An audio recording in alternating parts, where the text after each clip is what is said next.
Ladies and gentlemen, boys and girls, drifters, sifters and burden lifters, welcome along to the Joe Spiver YouTube channel where we discuss books and little else. And welcome along to another tag video. This is the I'm So Annoyed Booktube tag. I've seen some of my favourites and most notable Booktube counterparts do it over the last few days.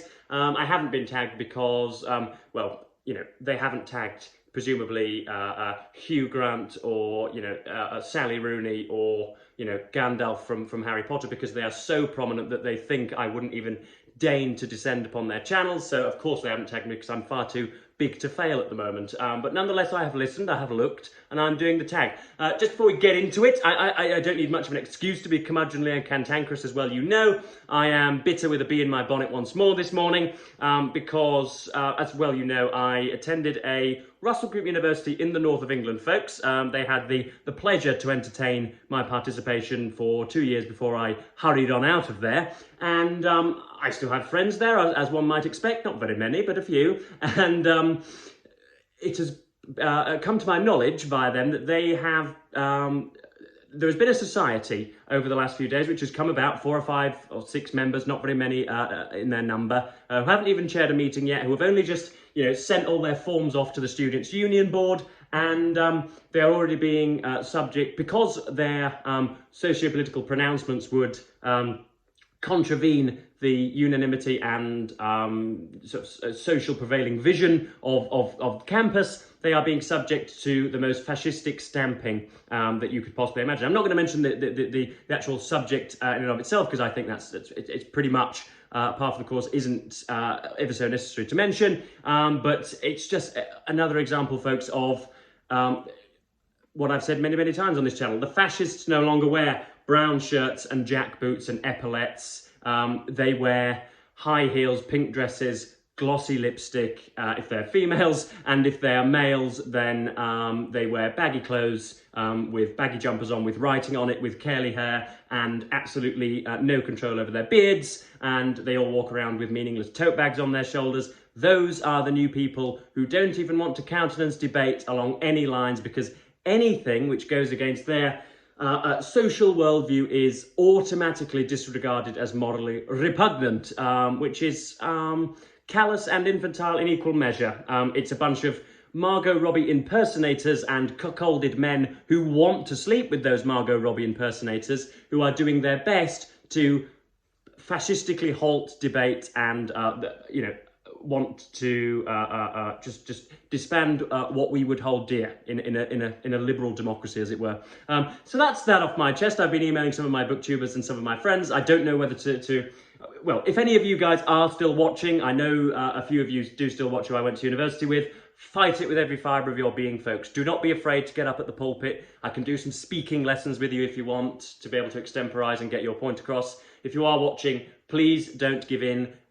They may be gaslighting you, as the neologism was had it, but you really have to fight this with every fibre of your being, because those people are nasty and would have you up against a wall and shot and have your brains spilled out if indeed they had their way. But anyway, that was a little bit annoying to start off with. But yeah, this is the I'm So Annoyed Booktube tag. Let's get into it. Do publishers ever do things that you find annoying? That was the first question. And I struggled with this, I will be honest. I'm going to have to go with a stock answer that, again, I've repeated many times on this channel, which will be the sort of platitudes that they put on blurbs. Obviously, that you can have a few ridiculous and cartoonish front covers that aren't very good. I know, for example, I've got a Penguin Classic of Anna Karenina with supposedly Anna in a corset holding some flowers that has been reused, I think, on Madame Bovary's cover, and on, you know, a few other covers which have prominent women in them. So I know there are only certain amount of portraits to go around, but if they could sharpen up on that, that would be nice. But again, these are just sort of peeves. They're not. You know, I'm not. Raised to violence. And yeah, as I say, the platitudes in blurbs. How many times it's a biography said to be a sweeping study of the most significant figure of the 20th century? How many times is an essay collection called a consummate and cogent rumination on, you know, the human condition? They just seem to have these stock phrases that they pull from an AI chat GPT machine and put on the blurb. So if they could work on the idiosyncrasies of their of their blurbs, that would help an awful lot. That's about it. Have you ever been annoyed by a spoiler? That's the second question. And I'm going to have to say no for this, folks. Not really. A, because the canonical literature that we chiefly concern ourselves with on this channel isn't really altogether plot-driven. Obviously I'm not against plot, Christ. I'm not an ultimate aestheticist, but yeah, most of the books that we review and discuss on this channel concern sort of whether Miss Bennet ends up getting with Mr. Darcy or what happens to Septimus Harding in the diocese. It doesn't have a nefarious, master from Jupiter coming to try and enslave the entire universe. It doesn't have a sort of Japanese karate wonder fighting an impresario. So my books aren't very plot driven, and so there isn't an awful lot of opportunity to spoil plot. And second of all, decent books should come at you anew every time. So presumably once you've read, I don't know, Harry Potter or Dune or Lord of the Rings, and you very well know that Frodo and Sam do eventually get to the fires of Mount Doom, or that Dumbledore perishes, or that Voldemort is finally defeated. Presumably on second and third reading you know that, but the book should carry you along with all of its other virtues so that the plot should never be ruined, in my opinion. So that's again a little bit of a curmudgeonly answer to the second question, but this is the annoying book tag, so I'm going off. Third question: have you ever been annoyed by what you discovered in a little free library, a book sale, or a used bookstore? And yes, I have. Not very many things. Used bookstore. I went in one again I live in East Yorkshire. Welcome if you're new, by the way. East Yorkshire in the north of England, and in the sort of interstices around the city of Hull, there are little villages that have second-hand bookstores where I do most of my hunting and most of my ensnaring of titles. And I've been noticing, as is with, I presume, indicative of the cost of living crisis in this country, and the tax burden being the highest it's been since 1951 or something. Prices are going up, so I don't like just sheer avarice. I can tell the difference between when people are just putting their heads above water and keeping the wolves at bay, and people who are trying to sort of just manipulate and profit from just customers. So I don't like high prices, and also whenever you're in a really nice bookstore and you see again, I'm trying not to sound like a moody octogenarian here, but when you see, people between the ages of 12 and 17 all milling around, all blowing raspberries, who have no designs on any book whatsoever in the store, and, people who are just, as I say, ferreting around, doing their best impressions of little farm animals, squawking and squeaking everywhere, and are disrupting your lovely experience. I wouldn't mind if they were very, very interested and were asking about books and were sort of picking out titles and sorting through them and thinking, wow, wow, wow.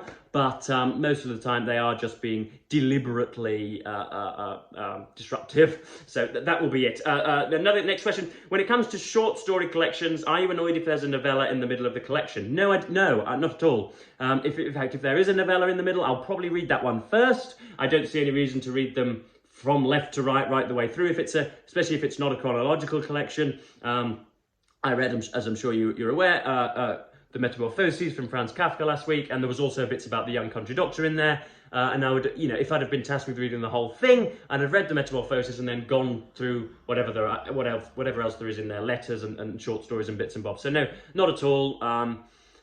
If the novella happens to be their most prominent and praised work, then of course I'm going to read that one first. So not at all. Deckled edges, beautiful or annoying? That's the next question. And I'm indifferent really. I suppose deckled edges usually indicate that the book is of a more supreme and expensive quality, and therefore it's going to cost more. So I suppose I might be against them, or I might be a little bit put off by them, but. Again, I struggle to get a bee in my bonnet over that.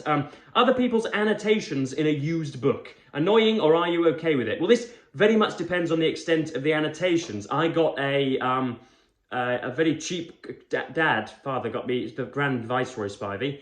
Managed to get hold of a very, very, very good biography of Napoleon that I've wanted for a long, long time. Something that wasn't hagiographic or mawkish. And it was by somebody whose book I've reviewed before, Adam Zamoyski, and the reason it was, well, I think he paid £1.50 for it, something that should have told us. It was ludicrously cheap, and it's essentially typical. It indicates that whoever was the previous owner had clearly run out of notepaper, because not only was there scholarly annotations of what it was that Zamoyski was doing, there was shopping lists on there, there was ruminations on his day, there were all sorts of his political opinions on there, all sorts, notes, bullet points. It was just unbelievable. You don't mind bits and bobs sort of, you know, cropping into your reading, and you don't mind casually, but every now and then, occasionally, being introduced to some of their annotations and what they were reacting to what you're now reading. But when it dominates the page and when they're essentially just, you know, tapping you on the shoulder every 10 minutes going, oh, look what I found, oh, look at this, oh, isn't that clever? That can be jarring and wearing, which is probably why I will never unhaul my books, because they are absolutely full to the brim of annotations. And even when I go through some of my own stuff, you know, that I've read when I was 17 or 18, and have written ridiculously irreverent and you know, just the stupid annotations that they would get you to make at school when in preparation for writing an essay. I can't stand what it is that I wrote there, and I don't like seeing the stark difference between 17 and 18-year-old Joe Spivey and the new Joseph that you see on your YouTube screen. So yeah, it depends very much upon the nature of annotations. I can take it in small doses, but if you've scrawled all over it, then that's your own doing, especially in pen. I've said this before, what kind of maniacal heretic would annotate in pen? Next question, if there's a series, I think that's the next question, isn't it? Yes, if there's a series or collection of certain kinds of books and changes are made, are you okay or annoyed with these? These questions seem specific and written in a sort of erratic and livid fury about something very specific to their own peeves. So again, not really. I suppose if Trollope's Palliser novels were ever, if Trollope's Palliser novels were ever started, so if you had Can You Forgive Her and Phineas Finn in sort of one format, and then the next three, four, or five, or however many there are, were in a different format, that would just be odd and undesirable. But I don't view books as decorative and as image-based things. I don't really care what they've, you know, I don't really care too much what's on the cover, how they look, as long as they are, as long as you're able to sort of thumb through them and annotate as and when you will. Next question, do the decisions of characters in a novel ever annoy you? And I suppose, yes. Again, I don't do what so many, again, people under the age of 30 seem to think is the desideratum, or at least the gravamen of what you should do when you're reading a text, which is to identify with the characters. I mean, how often have you met a Syrian refugee from, you know, 1998 or whatever? How often have you met Countess Ariadne from Vladivostok? How often have you met, you know, Bruce Arians? How often have you met some dealer in cocaine in South America? The whole concept of identifying with characters and liking and disliking what they do seems absurd and a fool's errand, really. I mean, I suppose just to pluck one out of the air, the most notable example might be when it's very obvious to everybody reading the opening of Middlemarch that Dorothea ought not to get with the wizened, scholarly, and you know, altogether apathetic Casaubon.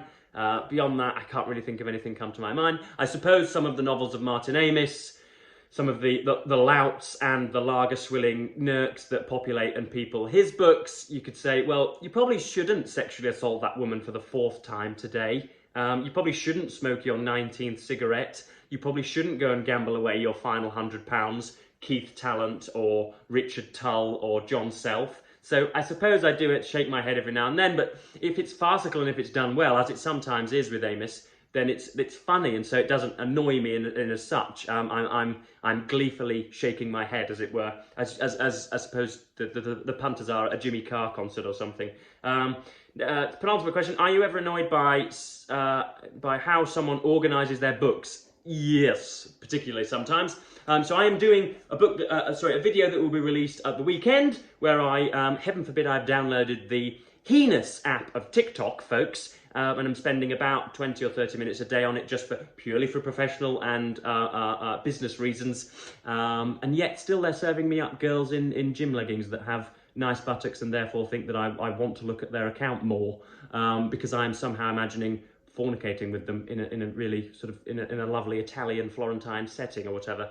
But anyway, yeah, I've downloaded TikTok and I'm using the search bar BookTok. And trying to get through what it is that people find, you know, attractive about it, or what people do on there. Are there specific book talkers? Is there as vibrant and enjoyable a community on there as there is on here? And I have found that most of them tend to arrange their books as regards colour. They colour coordinate their shelves, so they'll have a shelf of yellow, a shelf of pink, a shelf of blue, which seems the most juvenile and infantile thing that it could be possible to do. Again, I'm trying not to sound like I'm leaning on my walking stick here, chewing Werther's Originals and moaning about parking tickets, but you shouldn't arrange your books in a colour coordinate. Well, I'm not going to condescend and to, give out moral pearls of wisdom here, but just try and alphabetize, folks. It just looked gaudy and chintzy if you indeed colour coordinate. So it does annoy me if someone does that. My dad arranges them in size order. I think it's either fattest first and then outwards to the smallest, or fattest at the peripheries and then it goes into the smaller parts. I can't quite remember. It's not how I would do it, but how boring would the world be, as nursery teachers tell us, if we all did the same things. So yeah, not really. If someone's colour coordinated their bookshelves, I am probably going to think less of them, folks. The final question here is: share something bookish that you find annoying, and rather hypocritically, it's going to be snobbery. Yeah, people who look down on bits of science fiction, or look down on something, heaven forbid, that's been produced by a woman, or something shorter, or something poetical. Just the casual literary fiction stuff that you will find in the university campuses. How circular has this video been? On those university campuses of tertiary education, they will look down on you if you read, again, Frank Herbert's Dune, or Tolkien's Lord of the Rings, or Martin Amis, or not Philip Roth, or I'm just trying to think of somebody really, well, just anybody that doesn't focus on literary fiction and wants a bit of a plot, or builds a new world. I don't like that kind of snobbery and narrow-mindedness, and just sort of profligacy, really, which again ties in with the TikTok watching that I've been doing. Seemingly everybody can just go down to new bookstores and spend £100 sterling or the dollar equivalent, which is probably about $4.5 grand. They just come out with armfuls of books, with whole units, consignments worth, regions worth of books that they will need, a sort of a farmyard stall in order to store. I don't like that. If that's a bookish thing that I find annoying, then I suppose that as well. But that pretty much does me, folks, because if I rant on anymore, I'm probably going to end up self-immolating this afternoon, and that's the last thing that we want to do. So yes, I'm sorry if this put a downer on it, but the tag sort of put me in the mood, and then a few extracurricular circumstances, such as fascist revolts at my old university, brought it out of me. So yes, I'm going to cap this video just short of 18 minutes, and as ever, thank you ever so much for watching Booktube, and say goodbye.